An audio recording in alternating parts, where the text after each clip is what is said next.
અમારી પાસે 24/4 પહેલાં પણ આવેલા અને એમને એમના ડાબા પગની દુખાવા બાબતેની કમ્પ્લેન કરેલી. 24/4 એ અમારી હોસ્પિટલમાં દાખલ થયા હતા.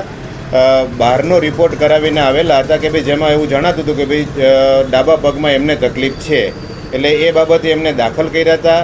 પછી હોસ્પિટલમાં દાખલ કર્યા પછી આપણે જ્યારે બેડ સાઇડ એમની ડોપલર સોનોગ્રાફી કરવામાં આવી ત્યારે એવું જાણવામાં આવ્યું કે ભાઈ આમને પોપ્લેટિયલ આર્ટરી એન્ટ્રેપમેન્ટ પણ જમણા પગમાં પણ છે. એટલે ડાબા પગ તથા જમણા પગ બંનેનું એમને સમજાવી અને આપણે એમના ઓપરેશન એમનું કરેલું હતું. ઓપરેશન પહેલાં આપણે એમની સમજણ પૂરેપૂરી આપેલ હતી અને ઓપરેશન બાબતેની કન્સેન્ટ પણ આપણે લીધેલી હતી, જે અગાઉના મારા ડોક્યુમેન્ટમાં મેં આપેલ છે, મીડિયાને બધાને મેં પ્રોવાઈડ કરેલ છે. બરાબર. એમના પછી જ્યારે એમની કમ્પ્લેન નથી કે ભાઈ મારે જમણા પગનું કરવાનું જ નહોતું, એવું એમને જ્યારે ડિસ્ચાર્જ થયા ત્યારે પણ એમને કમ્પ્લેન નથી કરી કે એના પછી પણ એમણે કમ્પ્લેન નથી કરી કે ભાઈ મને અહીંયા આ તકલીફ છે ને એમ.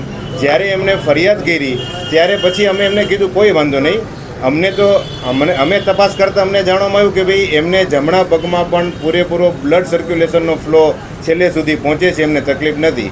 છતાં પણ તમને અમારા ઉપર વિશ્વાસ ન હોય, તમે બીજી કોઈ પણ હોસ્પિટલમાં તમે બીજા કોઈ પણ સારા ડૉક્ટરને તમે પૂછી લ્યો જે આના જાણકાર હોય, અને પછી તમે આગળ આપણે તમે કહો અમને કે ભાઈ ખરેખર શું છે એમ. અમને તો એવું લાગ્યું નહોતું કે એમની જમણા પગમાં પણ તકલીફ છે એમ. ઓપરેશન કર્યા પછીની ક્યાંય એવું અમને લાગેલું નહોતું કે ભાઈ એમને જમણા પગમાં તકલીફ રહી ગયેલ છે. બરાબર. જ્યારથી ફરિયાદ કરી ત્યારથી લઈને અત્યાર સુધી અમે પૂરેપૂરો સહકાર જે કોઈ પણ એજન્સીઓ છે, પોલીસ ડિપાર્ટમેન્ટ છે કે મેડિકલ કાઉન્સિલ છે, બધાને અમે આપેલ છે.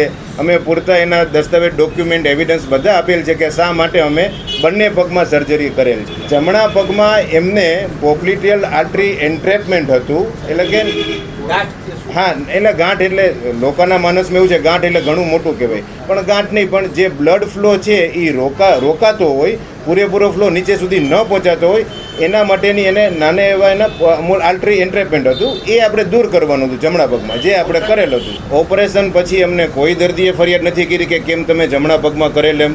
અને અમને તો જાણ ત્યારે થઈ કે જ્યારે મહિના 1.5 મહિના પછી પોલીસમાં ફરિયાદ કરેલી અને અમને જાણ હતી કે ભાઈ અમને આ બાબતે ફરિયાદ કરેલ છે.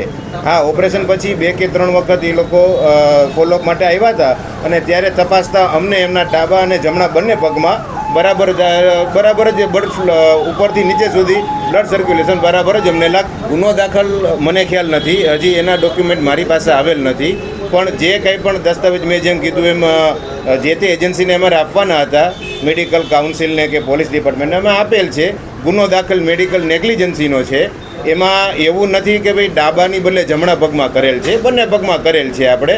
અને એના માટે આપણો કોઈ એવો મોટિવ નહોતો કે ડાબા પગમાં કરીને જમણા પગનું કરીને આપણે સરકાર પાસેથી પૈસા લઈએ અથવા તો દર્દી પાસેથી પૈસા લઈએ, એવો કોઈ આપણો મોટિવ નહોતો. આપણે કોઈ પાસેથી પૈસા આપણે વધારે લીધેલ નથી. ઓપરેશન પછી એ સવા મહિને અમારી પાસે આવ્યા ત્યારે ફરિયાદ કરતા હતા. પછી એના પછી ફોલોઅપ માટે આવ્યા, એના પછી આવ્યા.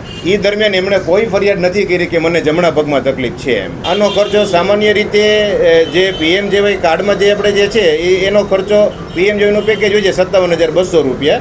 બરાબર છે. આપણે એટલું જ ક્લેમ કરેલું છે આપણે.